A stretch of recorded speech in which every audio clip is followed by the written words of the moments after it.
Maybe I should just do the background now, the bordery in the background, and then color it in and stuff.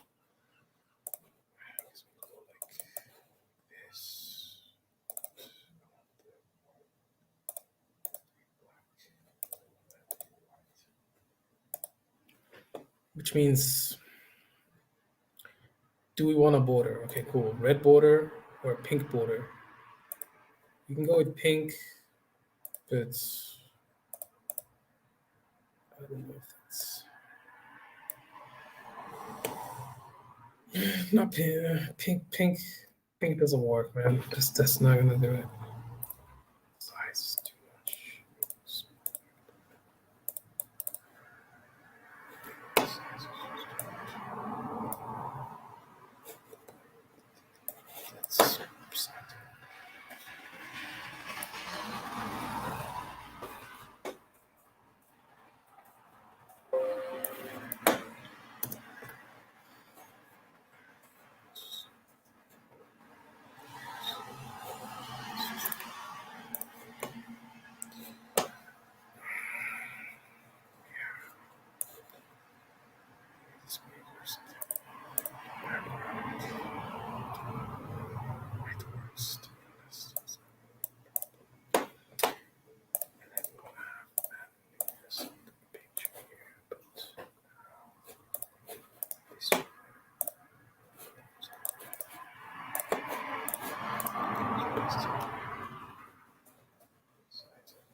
That's quality's gone a little bit, but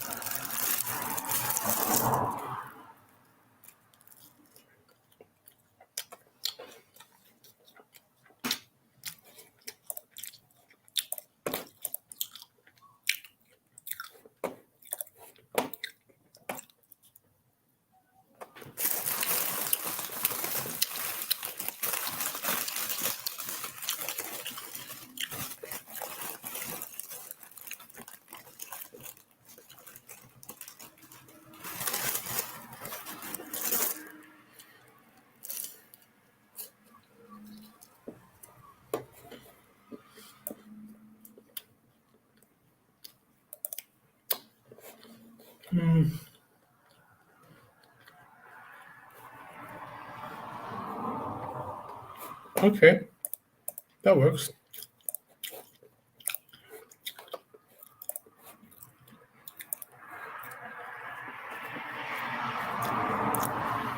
Come on. I don't want to see that.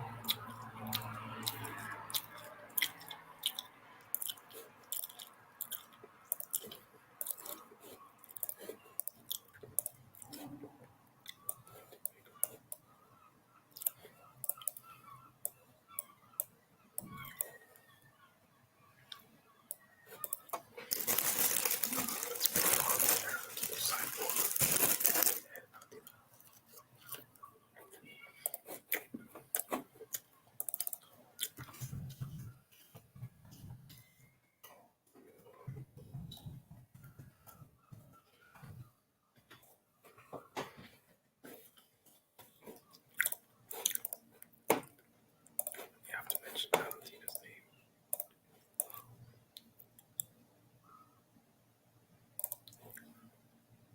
Give it a cough.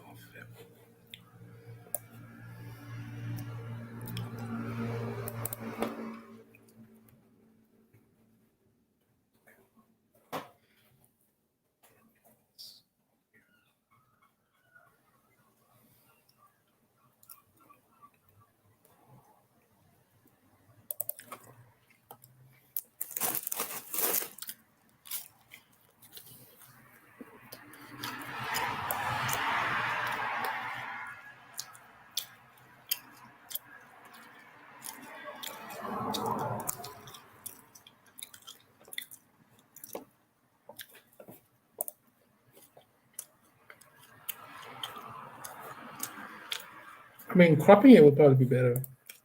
Okay. Let's go back.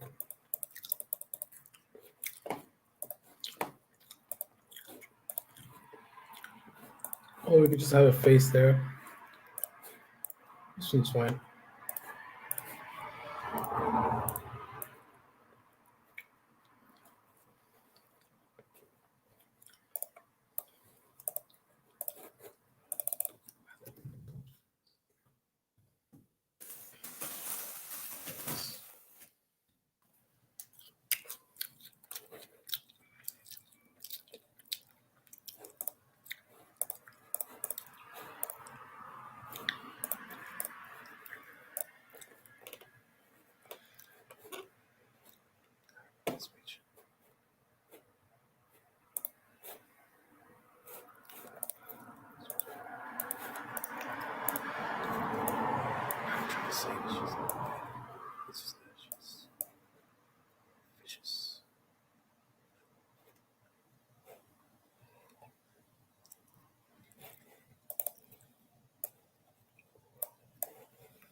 That's good.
Disciple next. She's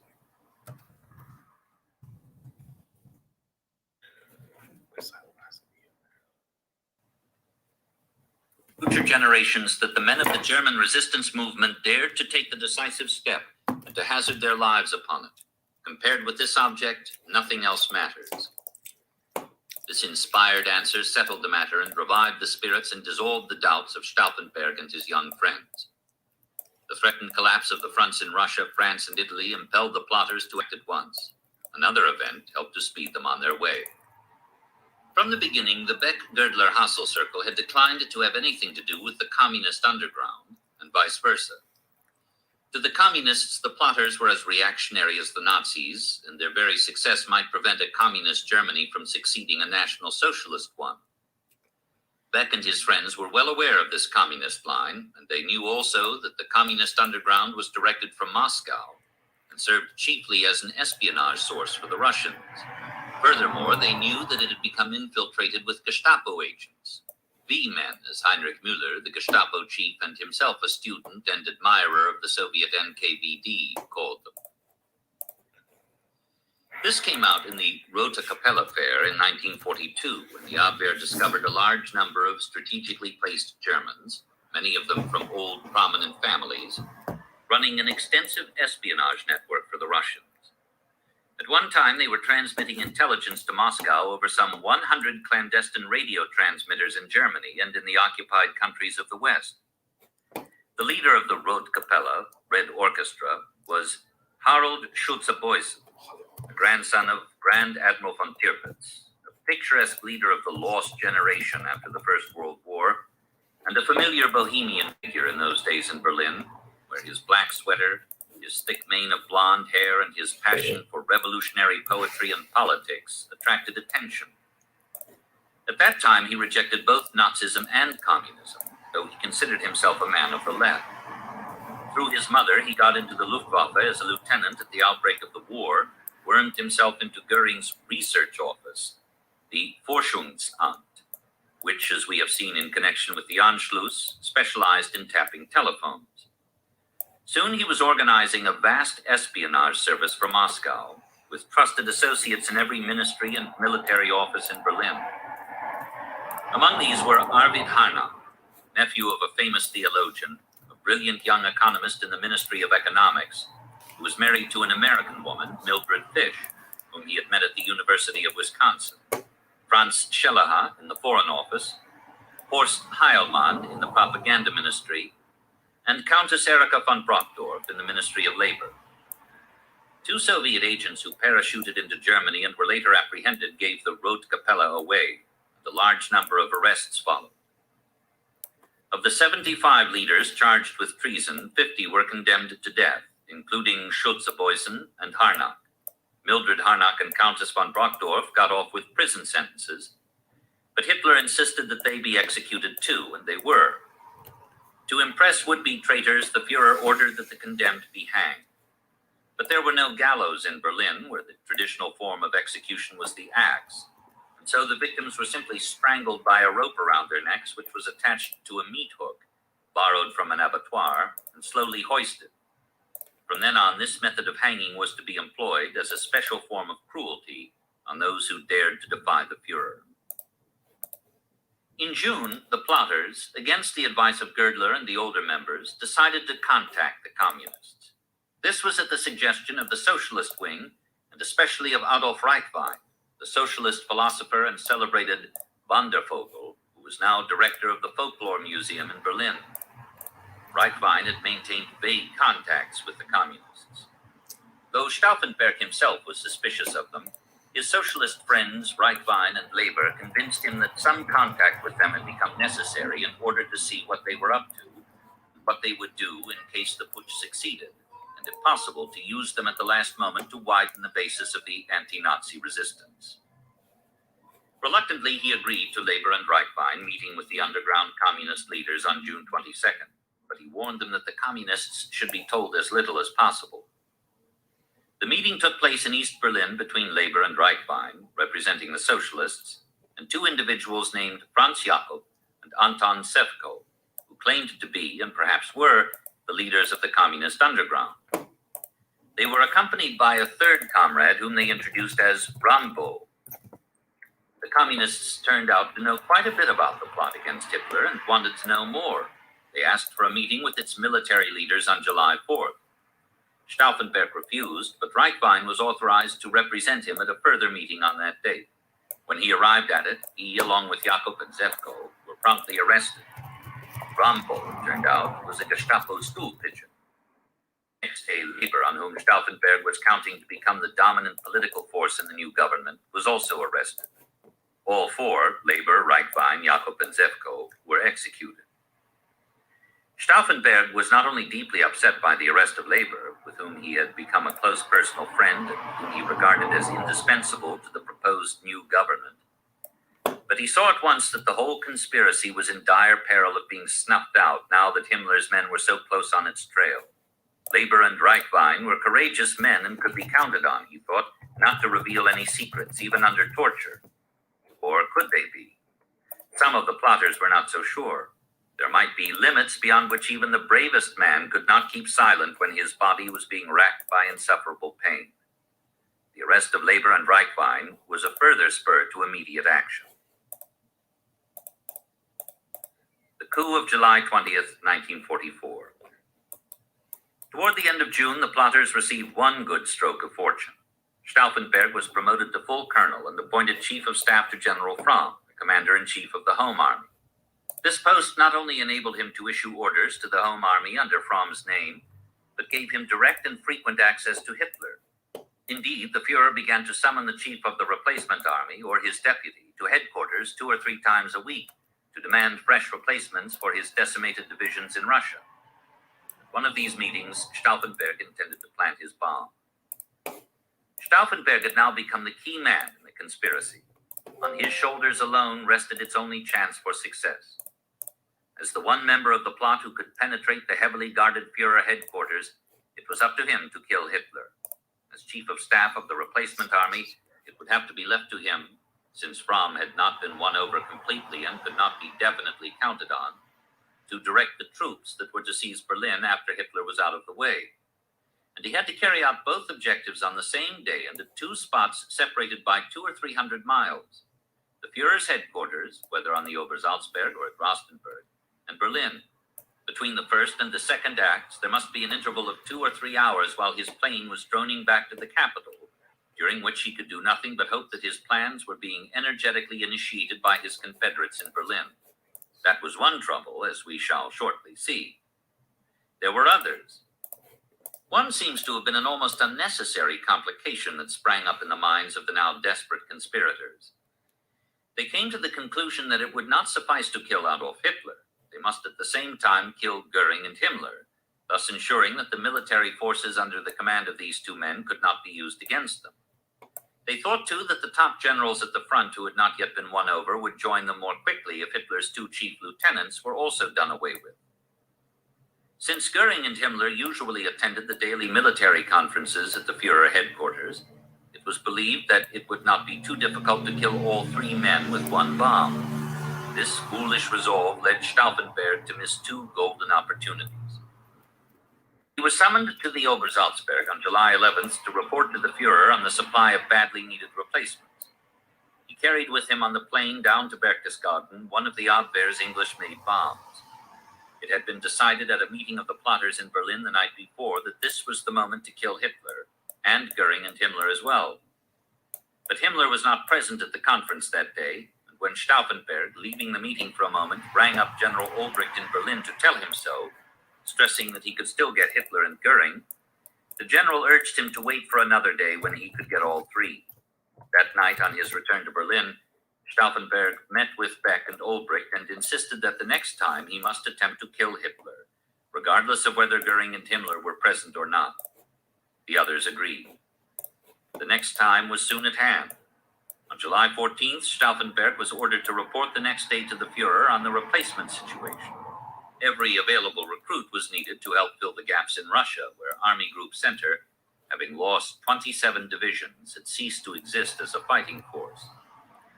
That day, the 14th, Hitler had moved his headquarters back to Wolfschanze at Rastenburg to take personal charge of trying to restore the Central Front, where Red Army troops had now reached a point but 60 miles from East Prussia.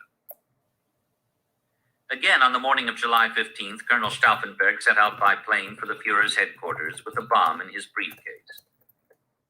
There is disagreement among the historians whether Stauffenberg set out for Rastenburg or the Obersalzberg.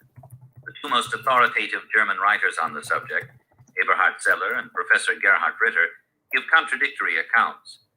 Zeller thinks Hitler was still at Berchtesgaden, but Ritter is sure this is a mistake and that the Fuhrer had returned to Rastenburg.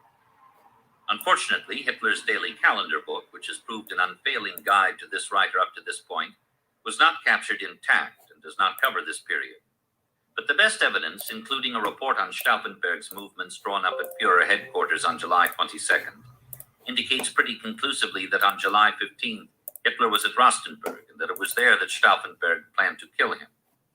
Though the two places from which Hitler tried to conduct the war, he was rarely in Berlin, which was being unmercifully bombed, were about equidistant from the capital, Berchtesgaden, being more centrally located and near Munich, where the army garrison was believed to be loyal to Beck, had certain advantages over Rostenburg for the conspirators. This time the conspirators were so certain of success that it was agreed that the first Valkyrie signal for the troops to start marching in Berlin and for the tanks from the Panzer School at Krampnitz to begin rolling toward the capital should be given 2 hours before Hitler's conference, scheduled for 1 p.m., began. There must be no delay in taking over. At 11 a.m. on Saturday, July 15th, General Ulbricht issued Valkyrie 1 for Berlin. Before noon, troops were moving toward the center of the capital, with orders to occupy the Wilhelmstrasse quarter. At 1 p.m., Stauffenberg, briefcase in hand, arrived at the Führer's conference room, made his report on replacements, and then absented himself long enough to telephone Ulbricht in Berlin to say, by prearranged code, that Hitler was present and that he intended to return to the meeting and set off his bomb. Ulbricht informed him that the troops in Berlin were already on the march. At last, success in the great enterprise seemed at hand. But when Stauffenberg returned to the conference room, Hitler had left it and did not return. Disconsolate, Stauffenberg hurriedly rang up Ulbricht with the news. The general frantically canceled the Valkyrie alarm, and the troops were marched back to their barracks as quickly and as inconspicuously as possible. The news of still another failure was a heavy blow to the conspirators, who gathered in Berlin on Stauffenberg's return to consider what next to do. Girdler was for resorting to the so-called Western solution. He proposed to Beck that both of them fly to Paris to confer with Field Marshal von Kluge on getting an armistice in the West, whereby the Western Allies would agree not to push farther than the Franco-German border, thus releasing the German armies in the West to be shunted to the Eastern Front to save the Reich from the Russians and their Bolshevism. Beck had a clearer head. The idea that they could now get a separate peace with the West, he knew, was a pipe dream. Nevertheless, the plot to kill Hitler and overthrow Nazism must be carried out at all costs, Beck argued, if only to save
That's essential.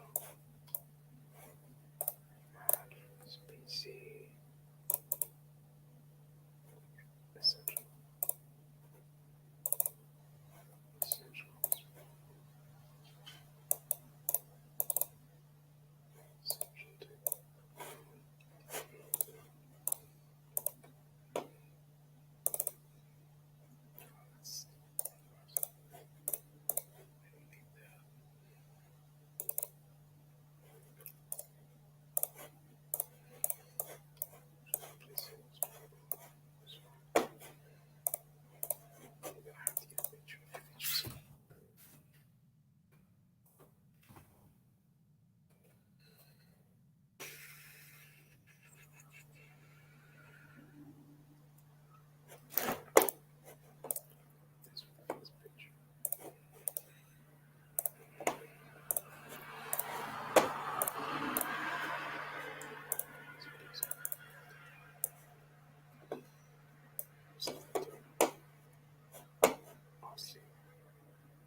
Who should Irene Aldana fight next? Irene Aldana is a female.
it the third round or the second round when she knocked her out?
She defended a title on featherweight. But let's see when she defended the women's.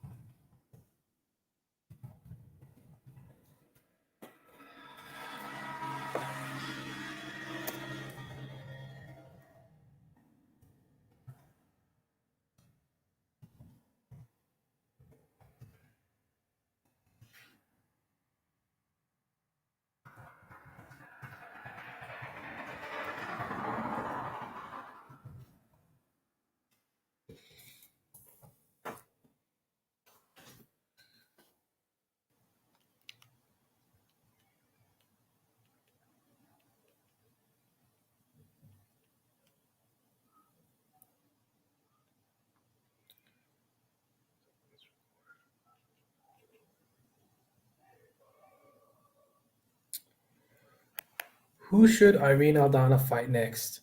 Irene Aldana is a female MMA fighter who has a professional record of 13 wins and 6 losses. 2 of her losses have come by way of knockout.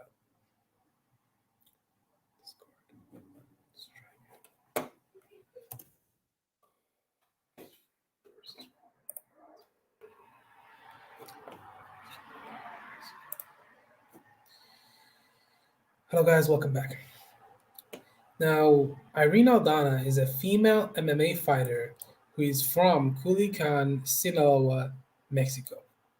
She fights out of Guadalajara, Mexico, and her team is Lobo Gym.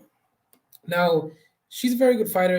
She has a professional record of 13 wins and 6 losses, which, is respectable because this is not boxing where you need to protect your own. I mean, in MMA, even if you get losses and you come back and win and get a win streak, then you can get a title shot. So MMA and boxing are just so different in terms of how fans' appreciation and the landscape of the division and how everything works. There's no way we can have that in the video,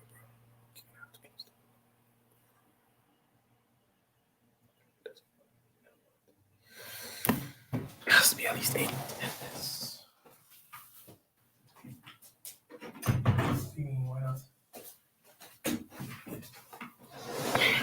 Well, hello guys, welcome back. Phantom here, talking about MMA, reporting on MMA, just like always. Now, this is a video about, I was really thinking about not making this video, but I just want to show my appreciation for females MMA and just my appreciation for Irene Aldana. I really like her, and I think she's a very good fighter. I'm a big fan of women's MMA. I'm a big fan of men's MMA period. But the question here is, who should Irene Aldana fight next? Now, in case you guys don't know, Irene Aldana is a female MMA fighter hailing from Culiacan, Sinaloa in Mexico. Now, she has a professional record of 13 wins and 6 losses, 2 of her losses coming by way of knockout. Pretty early on in her career when she's still learning her craft, fighting out of Mexico, but she still did get knocked the fuck out twice. But her 4 other losses came by decision. One of the more interesting things about her is that she's one of the more devastating punchers in the division at bantamweight.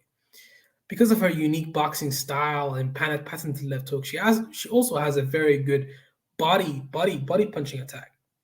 She has very good body attacks. Now, she notably was able to knock out Yana Kunitskaya with a left hook. She knocked her in the first round, left hook. And even before that, she knocked out Caitlin Vieira, KO'd her, knocked her out stiff. Now, when she faced Holly Holm, Irene Aldana, she tried to do the same thing and knock her out with the left hook. But, the only reason why Holly was able to beat her, in my opinion, was because of the game plan that her coaches came up with. Because Team Winklejohn and Jackson Wink MMA is probably one of the best MMA gyms out there in terms of game planning for a specific fight, which is why John Jones was able to be so capsulating and so insanely successful early on in his career and throughout his career. Even when he started to slow down and show all of those wrinkles from that excessive alcohol and all those drugs. But anyways, yeah. That's the only, like, Holly was able to circle to her left constantly throughout the fight in a circle to counter the left hook of Irene Aldana. Now, the question here is, who should he fight next? Who should she fight next? Well, I mean, in my opinion, I'd like to see the Jermaine Durandamy fight, mostly because that would legitimize Irene as the next budding contender for the title against the winner of Nunes and Pena, which is going to happen on December the 11th. Make sure to tune in for that fight. Let's take a look at the women's UFC's bantamweight rankings for a moment.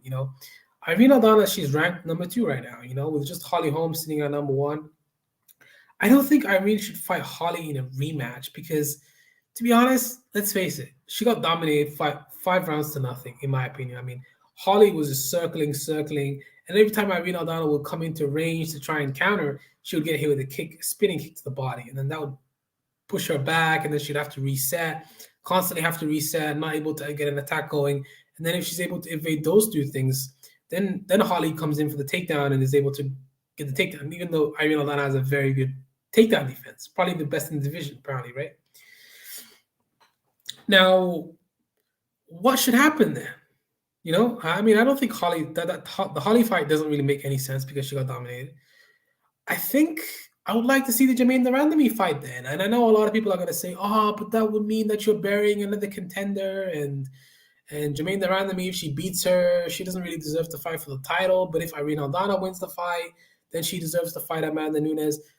But honestly, I feel like that's a stupid argument because I know there's a huge chance she may lose to Jermaine Durandamy because Irene Aldana does not do very well against strikers. If she fights a striker, she will probably lose that fight. Yeah, I know you guys are going to say Yana Kunitskaya is a striker, but Yana Kunitskaya kind of like threw her game plan out the window and really pressured, and she got caught with a left hook. But I mean, I think Yana Kunitskaya's game plan was off that fight. Sometimes the game plan is off, and that happens. But yeah, I'd like to see the Jermaine Durandamy fight because there's really no one else she can fight that's going to give her the fastest path towards a title shot. Who? Tell me honestly, who else could she fight for a title shot right now? Who? Juliana Pena? Pena's fighting for the title. She's out. Aspen Ladd, she can't make weight. Caitlin Vieira, she already knocked her out. Yana Kunitskaya, she already knocked her out. Misha Tate, come on, she just lost to Caitlin Vieira, so she doesn't even need to fight. So the only fight that makes sense is Jermaine the Randomy. But I'm looking right here at the rankings. It looks like Jermaine the Randomy is not even present. I guess that's because of inactivity. Okay, I mean, if the Jermaine the Randomy fight does not present itself, the only other fight would be Holly. But then Holly doesn't make a lot of sense because he got dominated. So we could go back and fight Miesha Tate, but that doesn't do much for us. So I'm like, okay, maybe a Macy Chiasson fight or something like that. But I guess a Holly fight or a Jermaine the Randomy fight or a Macy Chiasson fight, that would be pretty cool. I wouldn't mind seeing a Macy Chiasson fight. That'll be pretty fun, pretty interesting to see. Yeah, pretty much. That's the only fights I would like her to take. Yeah, I mean, Irene Aldana, she's definitely a top contender in her own right. She's been able to beat other rising contenders like Caitlin Vieira. She knocked her in the first hook, just like I said, with the left hook. But it seems all of her opponents know what she's gonna do, but they're unable to stop it, with the exception of Holly Holm. Holly Holm comes with a lot of exceptions. Now, another argument people may come with is, well, Irene Aldana didn't have a win streak to justify a title shot. She doesn't have a win streak to justify a title shot. Okay, but who else is going to get the title shot? Let's nullify that argument right now. Who else deserves the title shot? Holly Holm, she already fought for the title. She got knocked out, so she's out of the picture. Aldana hasn't fought for the title. She's on a win streak off of Viana Kunitskaya, who is looking kind of impressive lately. Pena, I don't know. Pena is already fighting for the title. Vieira needs some more work. Kunitskaya needs to get a title. Yeah. So the only fight really that makes sense is an Aldana fight for Amanda Nunes, and Pena winner is Irene Aldana. She's the next contender. You guys could say, oh, Holly, but Holly needs another win, in my opinion. Another win and then a title, and then she can get a title shot. Just off of one win against Irene Aldana, I don't know if that's a title shot. Honestly, the only fight I want to see is the Jermaine the Randomy fight. That's the fight I want. That is the fight that I want. That would be such an exciting fight because of the clash of styles. Jermaine the Randomy is a very, very good kickboxer. She's also a good grappler now because she was able to submit Pena, right? So, no, Aldana's not taking her down. She's not going to go to the ground. She's not even going to be able to take her down. I think it's going to be a stand-up war. It's going to be a war like no other. That's why I want to see that fight. That's the fight I want. That's the fight I want, Dana. That's the fight I want, Dana White. Make the fight, bro. Like, I'm sure that's the fight you guys want. I'm sure that's the fight the fans want. Let's make the fight, man. Let's make the fucking fight. Let's make the fight happen. I'm out, peace.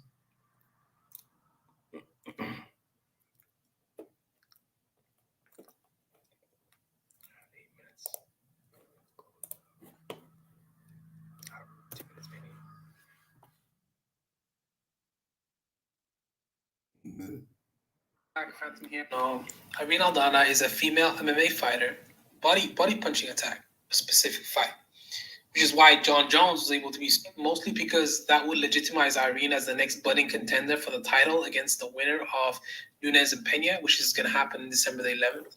Make sure to tune in for that fight. Let's take a look at the women's UFC's bantamweight rankings for a moment. Irene Aldana, she's ranked number 2 right now. With just Holly Holm sitting at number 1.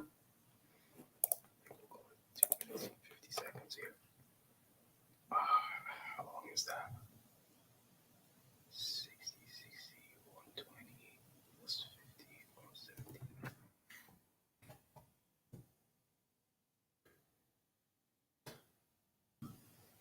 I don't think Irene should fight Holly in a rematch because, to be honest, let's face it, she got dominated 5 rounds to nothing, in my opinion. I mean, Holly was just circling, and every time Irene Aldana has a very good takedown defense, probably the best in the division, apparently, right? Now, what should happen then? I mean, I don't think the Holly fight doesn't really make any sense because she got dominated. I think I would like to see the Jermaine the Randomy fight then. And I know a lot of people are going to say, but that would mean that you're burying another contender. And Jermaine the Randomy, if she beats her, she doesn't really deserve to fight for the title. But if Irene Aldana wins the fight, then she deserves to fight Amanda Nunes. But honestly, I feel like that's a stupid argument because I know there's a huge chance she may lose to Jermaine Durandamy because Irene Aldana does not do very well against strikers. If she fights a striker, she will probably lose that fight. Yeah. I know you guys are gonna say Yana Kunitskaya is a striker, but Yana Kunitskaya kind of like threw her game plan out the window and really pressured, and she got caught with a left hook. But I think Yana Kunitskaya's game plan was off that fight. Sometimes the game plan is off, and that happens. But yeah, I'd like to see the Jermaine Durandamy fight because there's really no one else she can fight that's going to give her the fastest path towards a title shot.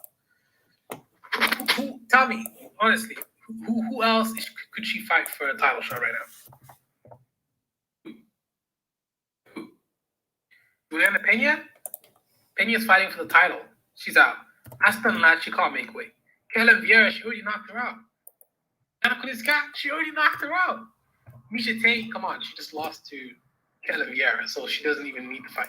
So the only fight that makes sense is Jermaine Durandamy. But I'm looking right here at the rankings. It looks like Jermaine Durandamy is not even present. I guess that's because of inactivity. Okay, if the Jermaine Durandamy fight does not present itself, the only other fight would be Holly. But then Holly doesn't make a lot of sense because he got dominated. So we could go back and fight Misha Tate, but that doesn't do much for us. So I'm like, okay, maybe a Macy Chiasson fight or something like that. But I guess a Holly fight or a Jermaine Durandamy fight or a Macy Chiasson fight, that would be pretty cool. I wouldn't mind seeing a Macy Chiasson fight. That'll be pretty fun, pretty interesting to see. Pretty much. That's the only fights I would like her to take. Irene Aldana, she's definitely a top contender in her own right. She's been able to beat other rising contenders like Vieira. She knocked her in the first hook, just like I said, with the left hook. But it seems all of her opponents know what she's gonna do, but they're unable to stop it, with the exception of Holly Holm. Holly Holm comes with a lot of exceptions. Now, another argument people may come with is, well, Irene Aldana didn't have a win streak to.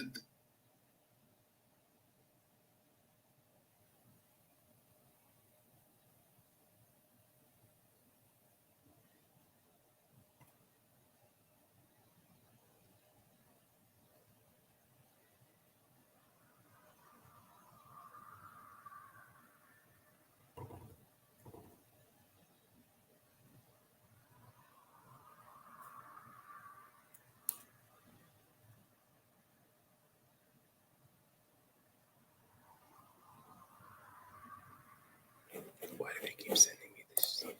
They think I'm gonna fall for it or something.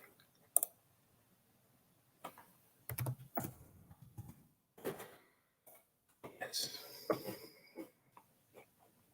They actually.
Now, this is a video about. I was really thinking about not making this video, but I just want to show my appreciation for females MMA and just my appreciation for sitting at number one. I don't think Irene should fight Holly in a rematch because now this is a video about.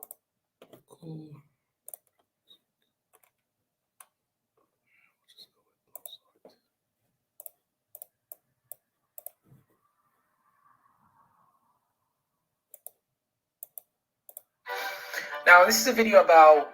I was really thinking about not making this video, but I just want to show my appreciation for females MMA and just my appreciation for Irene Aldana. I really like her, and I think she's